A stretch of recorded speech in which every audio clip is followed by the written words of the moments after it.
Hello, everyone. I'm Kate Baldwin. At this hour, it was a late night on Capitol Hill as the January 6th committee laid out in damning detail more evidence of Donald Trump's repeated refusal to do anything to quiet, calm, or call off the Capitol rioters for hours.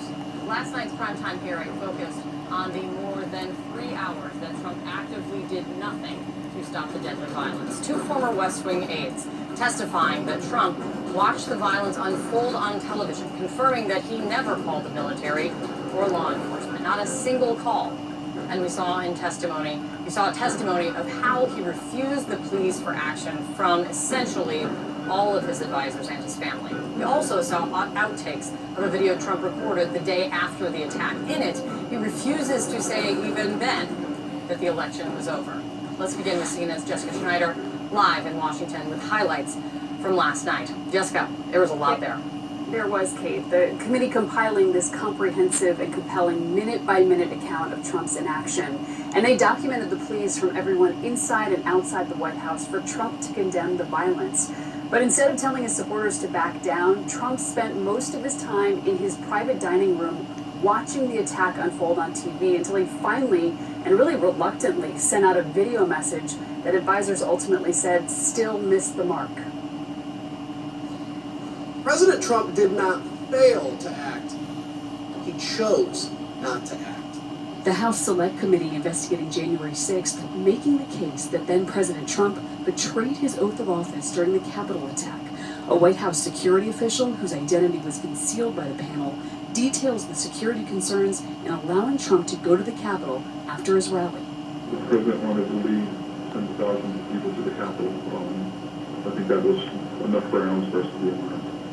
The committee said within 15 minutes of his speech, Trump returns to the Oval Office and is informed about the violence. From 1:25 until 4 o'clock, Trump is in the dining room watching the riot unfold on TV. The official White House call log reflects no calls during that crucial period, and the daily diary is blank.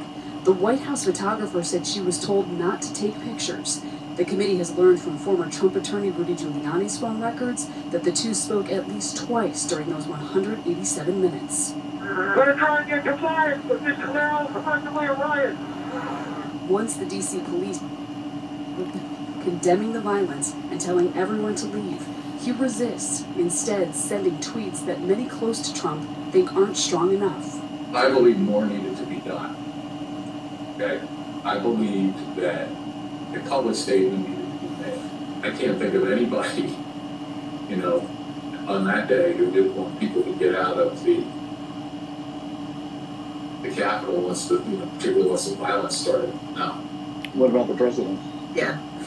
I can't reveal communications, but obviously I think,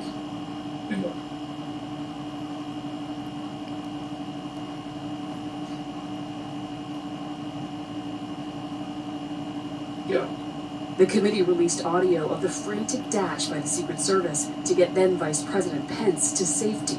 Oh, there's a building, hold. Where's the door up? Remember, we need to go down. Members of the VP detail at the time were starting to fear for their own lives. That there were calls to say goodbye to family members, so on and so forth. It was getting, for whatever the reason was on the ground, the VP detail thought that this was about to get very ugly. Some rioters were reading Trump's tweets too, as revealed in audio presented by the committee. Trump just tweeted, "Please support our Capitol Police. They are on our side. Do not harm them." That's saying a lot, but what he didn't say not to do anything to the congressman. Well, he did not ask them to stand down. He just said, stand by the Capitol Police. They are on our side. They are good people. So it's getting real down there. I know your pain. Hours into the attack, Trump finally releases a video message telling rioters, "We love you," and they should go home.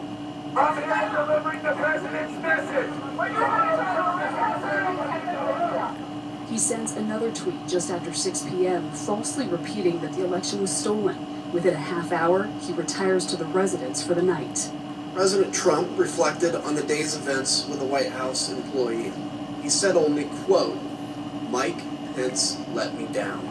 Several witnesses testified that Trump did not try to call law enforcement or military officials on January 6th, while Pence worked the phones. Did you ever hear the vice president, or excuse me, the president No. ask for the national No. guard? Did you ever hear the president ask for law enforcement response? No. Vice President Pence, there were two or three calls with Vice President Pence. He was very animated, and he issued very explicit, very direct, unambiguous orders. The committee also presented never-before-seen video outtakes of Trump recording a speech the following day where he refused to say the election was over. And to those who broke the law, you will pay. You do not represent our movement, you do not represent our country, and if you broke the law, you can't say that. I'm not gonna, I already said you will pay, but this election is now over. Congress has certified the results. I don't want to say the election's over. And with all those outtakes, our team has actually learned that that 3-minute video took 1 hour to actually complete. And also last night, we heard for the first time from a DC police sergeant who confirmed that he heard Trump had a heated discussion with his security detail about his desire to go to the Capitol. Committee member Zoe Lofgren now says that the agents who were involved, that includes Tony Ornato and Bobby Engel, they have now retained private lawyers, and there is some concern in the committee that means that they will now refuse to talk and share their account of things. And Kate, all of this developing as the committee also says they're getting more information by the day, and they actually expect to have more hearings starting in September. Kate? Definitely more to come. It's good to see you, Jess. Thank you so much.